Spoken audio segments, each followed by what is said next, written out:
We're here with Malcolm Hoenlein. He is the president of Abraham's Spirit, the president of the Great Synagogue of Jerusalem, and the former vice chairman of the Conference of Presidents of Major American Jewish Organizations. And it is very difficult to understand in Israel what is going on inside the American Jewish community without hearing from Malcolm Hoenlein. So welcome to Jerusalem Minute. Thank you. Thank you. It's really a pleasure always to be here and to be able to talk to you and have one opportunity to have a rational moment discussing the events in Israel. Yeah, thank you.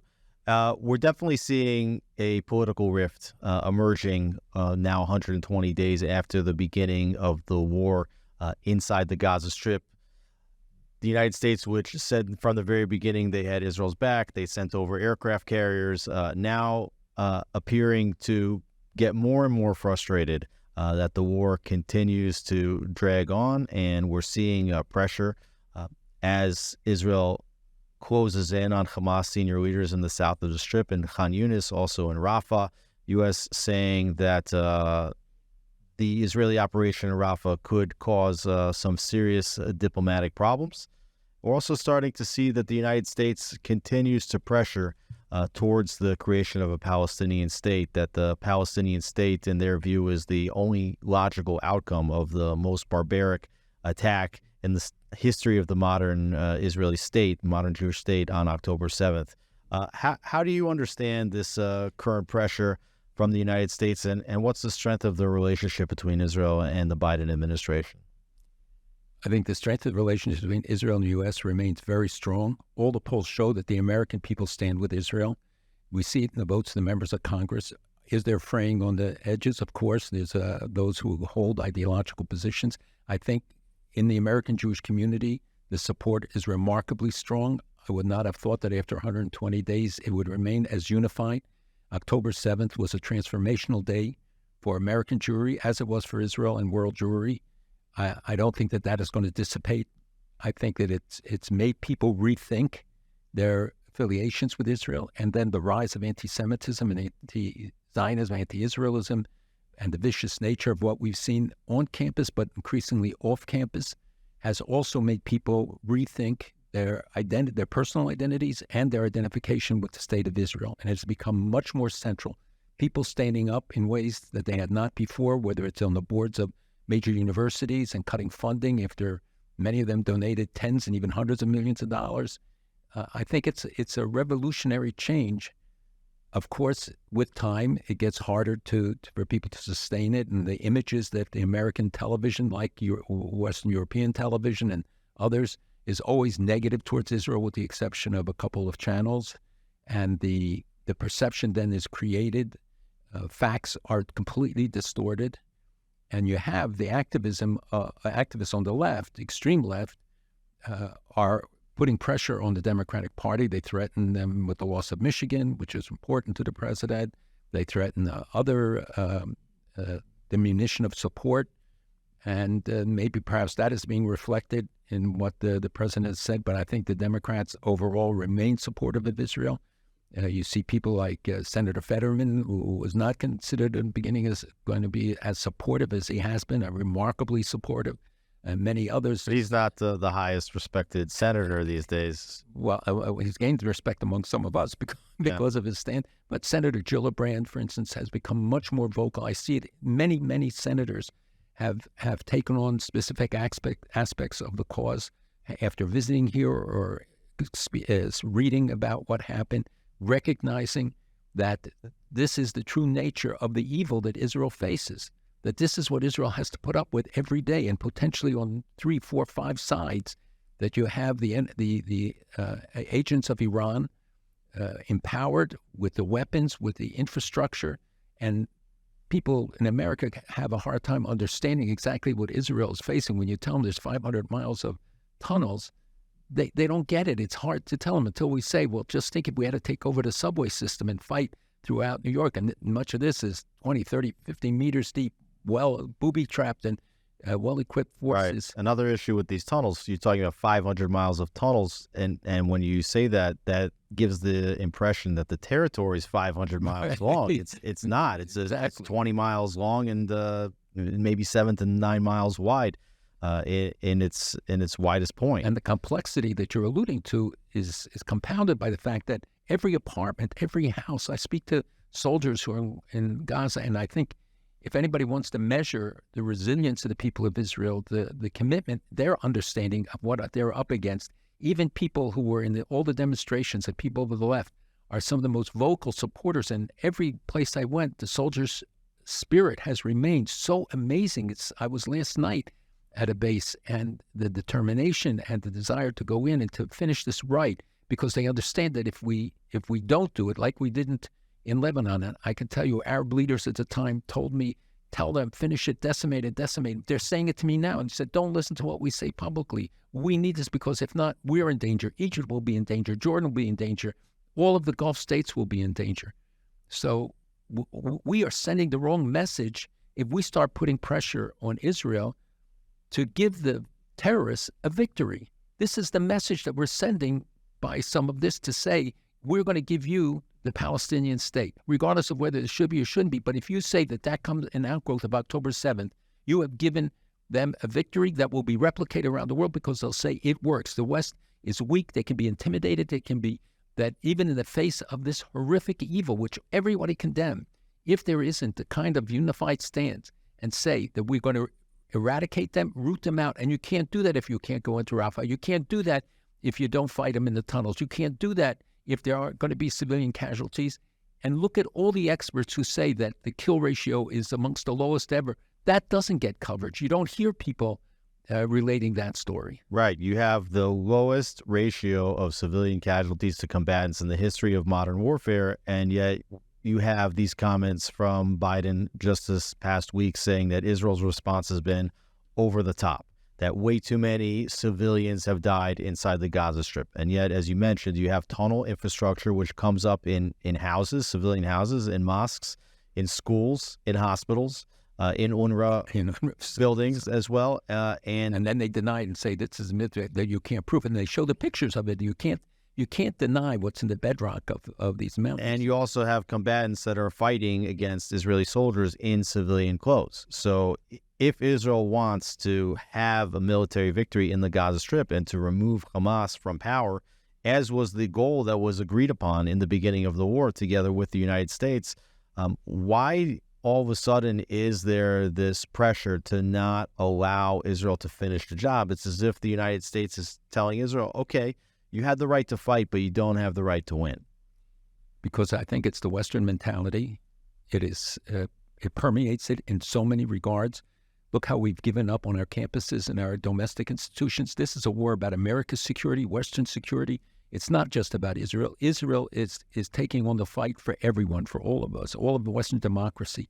The failure in this case, as we saw that they didn't sustain in Lebanon or elsewhere earlier, only means that this cancer comes back in more and more virulent forms and metastasizes. I mean, why aren't we forcing Hezbollah beyond the Litani River as the UN resolution demanded? Why isn't there a case in the Security Council made? Why isn't there? But we didn't go to the court and say, look, that's the agreement. Why? And the UNIFIL troops and troops that everybody has seen who's visited North sit in their camps, do nothing, didn't prevent them. Now every third house has a missile in it and a dining room, living room, and missile room, because we allowed these things. And they count on the fact that we lack determination. Terrorists, by their nature, are cowards, and they look for weakness, and then they pursue it, and they will penetrate wherever they find weakness. Look what they did in France, in Europe, all over Europe today, and creating a circumstance that I do not believe is reversible. But because they refuse to stand up to it early on and do things in a responsible way, doesn't mean shutting out any one group or any religious group. It means doing things in a constructive way that means that you have a sound society and a safe society for everyone, instead of having mass migrations of people out of areas because others are coming into areas. And we see it in the States now, the resentment that it builds, and it's going to divide the society. It's going to create more violence and more tension, as we've already witnessed in New York and LA and all the cities where you have this mass migration.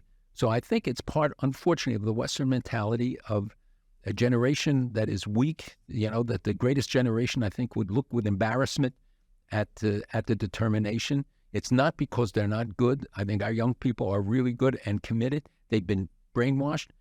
And to be very honest, we're spending a lot of time looking at the infiltration of our universities, as we have discussed many times and has been covered.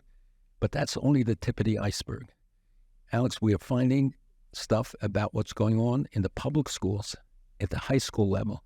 In kindergartens, there's a program called Woke Curriculum, Woke Kindergarten, WK capitalized, meaning a real book that they use and it's being utilized in kindergartens, giving kids this anti-American, I think, and certainly anti-Israeli thing. We found that the Qatari Investment Fund has invested a huge amount of money in public high schools. We have a school which was uncovered where the map of the Middle East has Palestine, not Israel.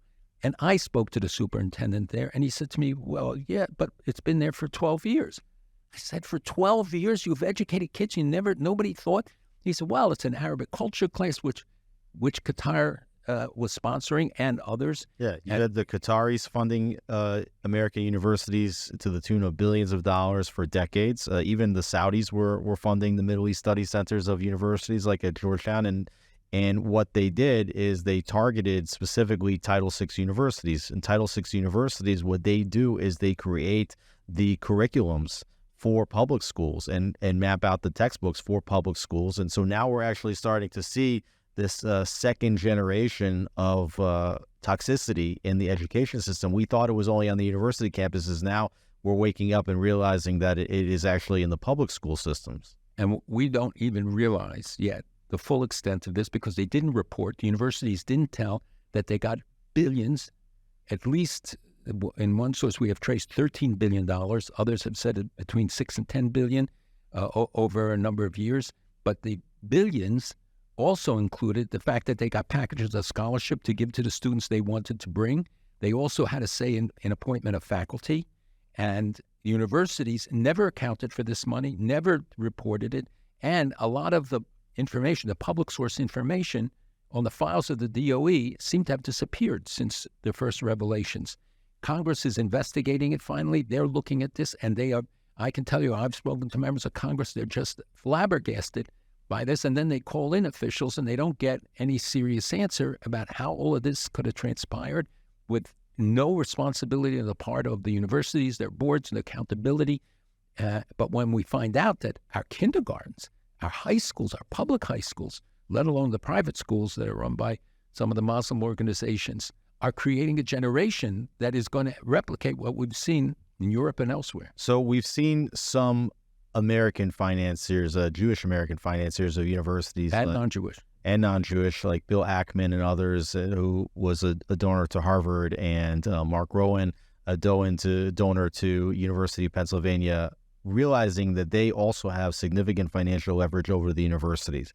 But of course, Jewish donors or American donors don't have as much leverage over public schools. So what is the way that you fight back on the public school systems in order to correct this education? Because we're in a situation now where kids graduate public schools, then they go to universities where they're fed just more and more anti-Israel vitriol, and then they graduate there and then they become the heads of corporations, or they go into politics, or they're the ones that are teaching the public schools in the next generation or teaching university courses. They're setting policy. So you're absolutely right. How do you overcome this? First of all, we should salute the heroism of Ackman, Rowan, and all the others, Ken Griffin, who took a strain, the Huntsman, people who gave tens of millions of dollars to these institutions. And one of them, Penn, I did my doctorate at Penn, and it's heartbreaking to see it. But I saw it in my day already, the first stages of it, when they brought in the head of a Middle East department who rooted out the Israeli students, graduate students who were there, and gave me a very rough time during that era. Thank God he tried to get me removed from one of the positions I held, and I was teaching there, and it didn't work. But I saw what could happen, and that's a long time ago. Until now, it's so much worse. Students are afraid to speak up in the classroom. Kids tell us stories about how Jews are singled out. And in high schools, how in one case, a young woman just told how she got up to give a report, and they started throwing coins at her and say "dirty Jew" and stuff in the classroom, and the teacher doesn't do anything. Or a professor who told the Jewish students to stand in a corner. And singling them out, which in any other group would have been a basis for. So the leverage of donors, alumni, students, faculty is very critical. Faculty is scared to speak up. In many cases, they're coming to us as much as students now to talk about the anti-Semitism they are experiencing and how if you dare speak up for Israel, you're isolated, you're condemned, you're picketed, you're threatened, which is simply outrageous. In the high schools, this is true too. And I had a call just Friday. Teaneck High School had another walkout. The people, teachers, Jewish teachers there are scared. There is, thank God, now an association, a Jewish Public School Alliance, that parents and teachers have pulled together to stand up against this, and we have to support them. But we have more leverage because these things are governmental. They're tax funded. And the universities, you're right, we have the donors, but public schools also have donors, and public schools have tax funding. And elected officials have to know that they will be held to account. And we had a case in New York where there was a hearing about one of the schools, but they did it on a Friday night to exclude Jewish parents, or certainly Orthodox Jewish parents.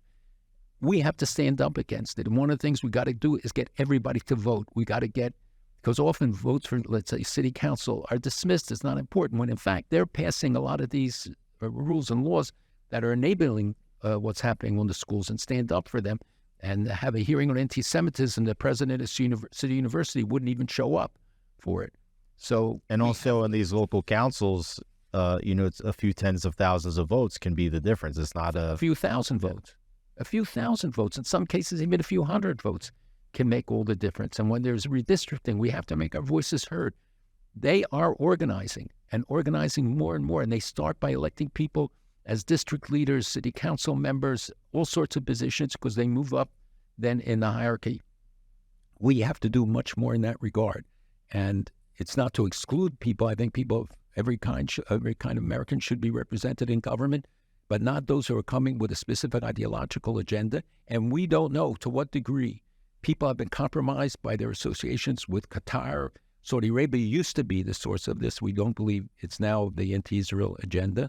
But Iran is giving money. Turkey is involved. Others are involved who have long anti-Israel and even anti-Semitic histories. Well, if the current administration in the United States and potentially future administrations are giving wind to some of the same arguments that are being made on the public schools or in the universities by saying that Israel is, committing potentially human rights violations inside Gaza, they've created a humanitarian crisis, that they're seeking to ethnically cleanse a population. Does this administration realize the gravity of the messages that it's sending to these truly anti-Israel elements that are poisoning other areas of the society? I hope so. I think there are people who have been friendly. Certainly America has provided aid. America stands with Israel at the UN and at the International Court. I mean, it's not a one-sided story where the administration has abandoned Israel. That is not the case. I think that there are people within the administration who are pushing in that direction. You had the walkout of a couple hundred who signed an anti-Israel petition and protesting against the president's pro-Israel stand. I think that we have to work on it. We have to make sure that the U.S.-Israel relationship remains strong and not become subject to petty differences or debates. And if there are debates, and I had this famous exchange with President Obama in our first meeting with him, I told him when there are differences between Israel and the United States, history teaches us that there should be no public daylight. To discuss them in private, you can work everything out. But once you go public, you force people into hardened positions. You embody and you embolden the enemies of both countries. And I said, every chink in the armor of U.S.-Israel unity, they will drive a Mack truck through, and both of you will suffer. So deal with everything quietly. And unfortunately, when these things become public stance, and then people then cynically say, well, it's political or it's certain influence, I don't know whether it is or it isn't. And I hope that this can rise above partisan politics. Israel should be a bipartisan issue. We need support of everyone and all parts of the political spectrum. And those parts that are engaging in this hostility have to be identified and isolated. And now you see the increased information about certain individual donors. Soros's name comes up, other names come up. We have to make sure that these things are made public. That's why the lawsuits at the universities are so powerful. because it forces them on the record. It forces them to tell the truth, hopefully, in their filings in the courts. And we have many cases now coming up. And when the universities have to face that reality, they all of a sudden behave in a different way.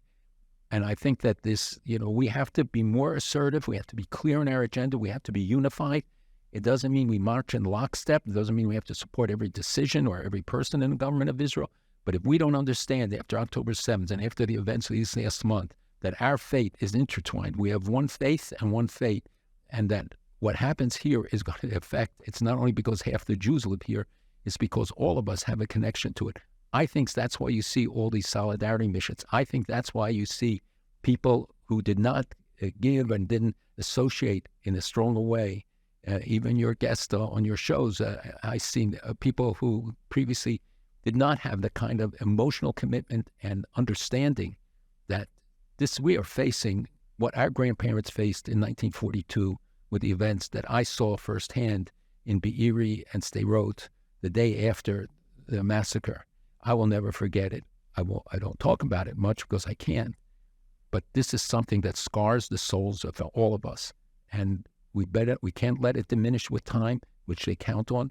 We've got to sustain this, be strong, and continue to support Israel and its right to defend itself. Now, you've been, over the years, one of the chief diplomats of the Jewish community in the United States, and you traveled extensively across the Middle East, North Africa.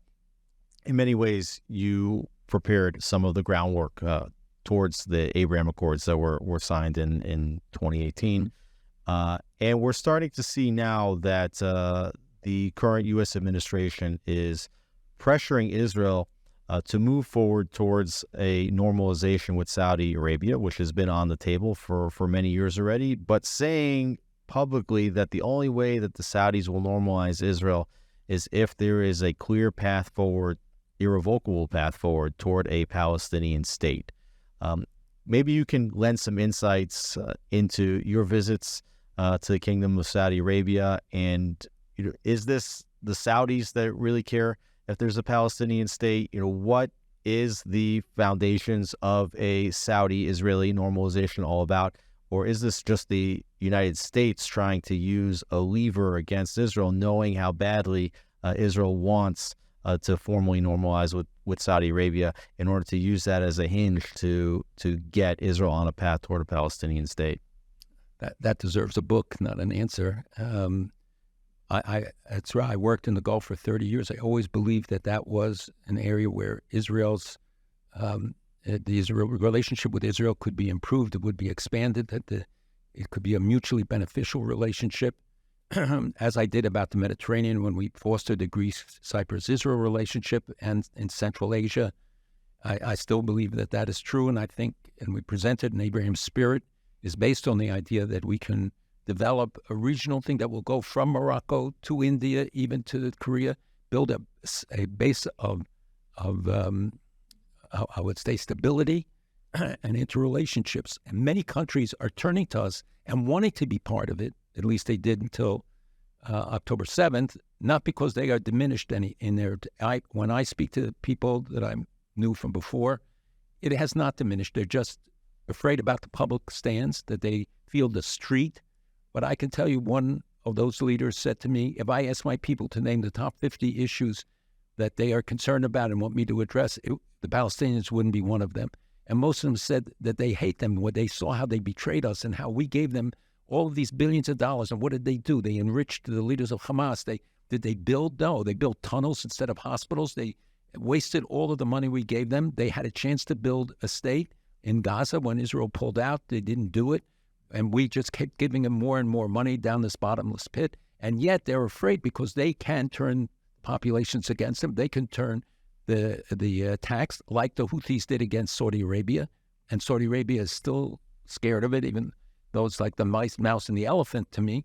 But the fact is that they had missiles on their territory, on their airports, on their oil refineries coming from the Houthis, who use them for practice for what they're doing now in the Red Sea.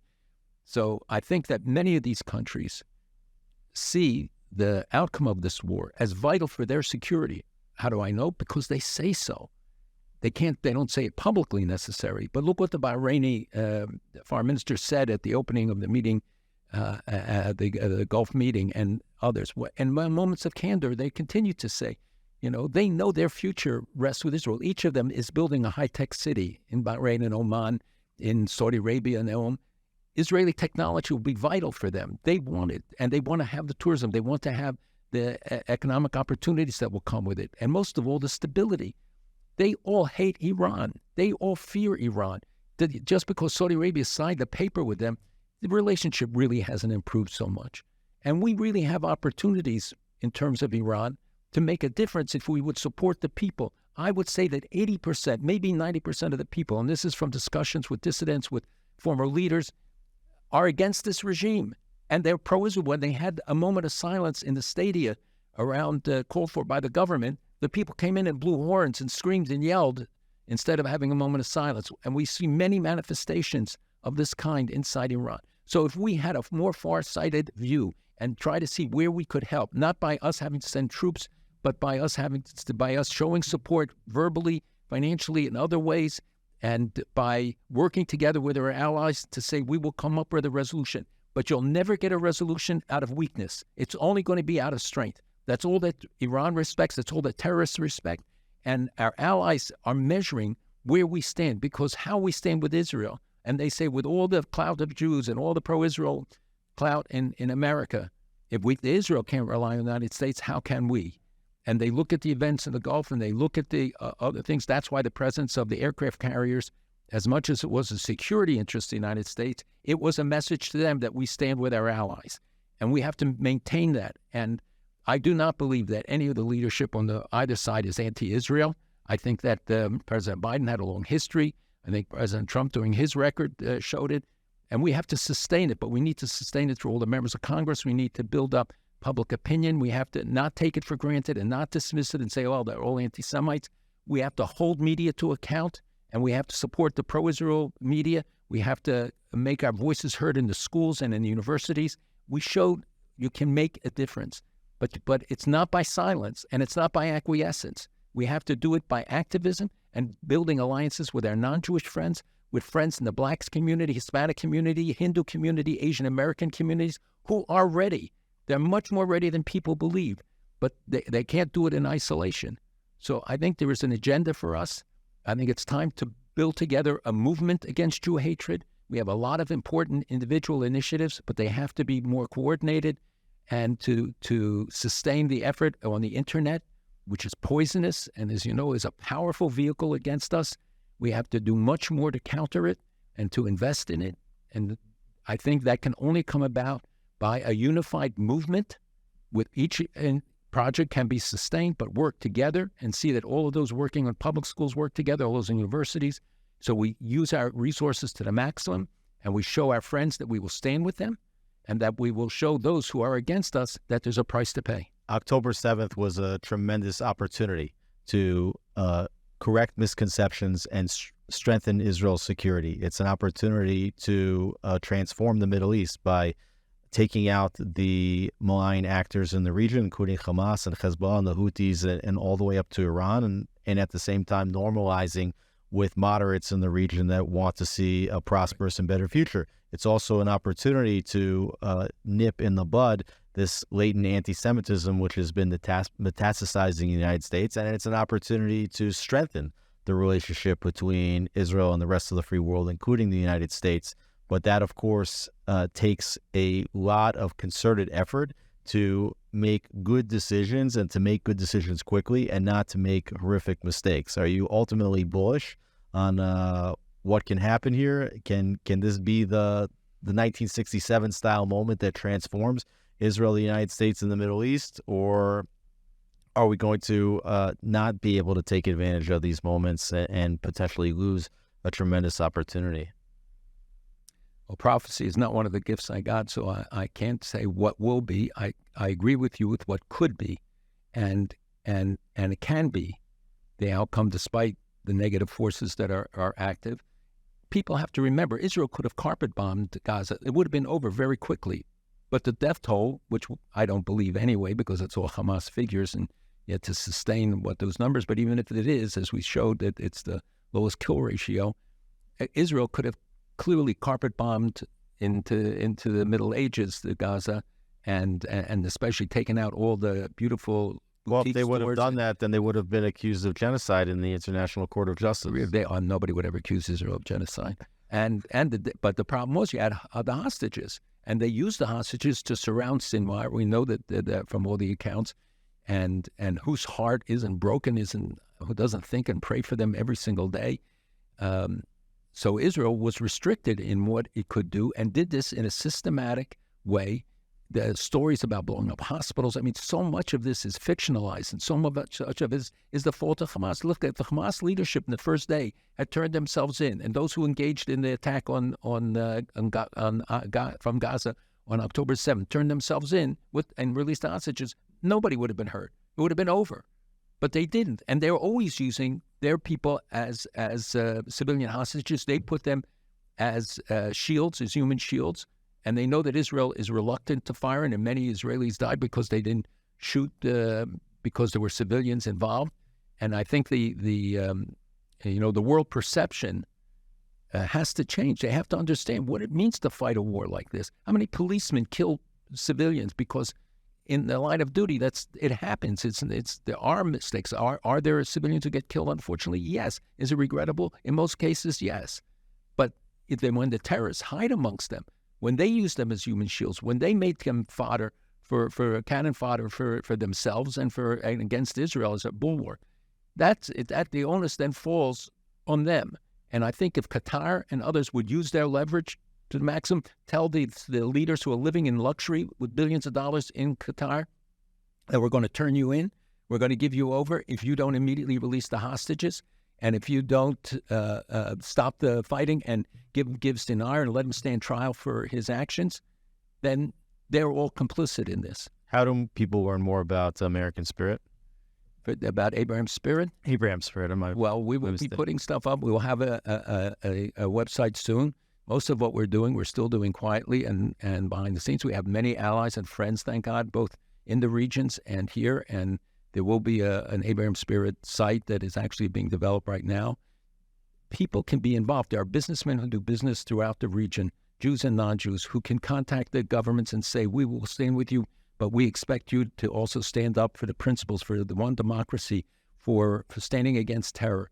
People can, those who live in the United States, their Congress people, those who live in Europe, Congress, contact your parliamentary members. They have to feel the pressure. They get the pressure from the other sides, these huge demonstrations. Thank God our people in America, despite the demonstrations and the violence that is incurred, have stood against it and have not let it become the dominant theme. But with time, it erodes.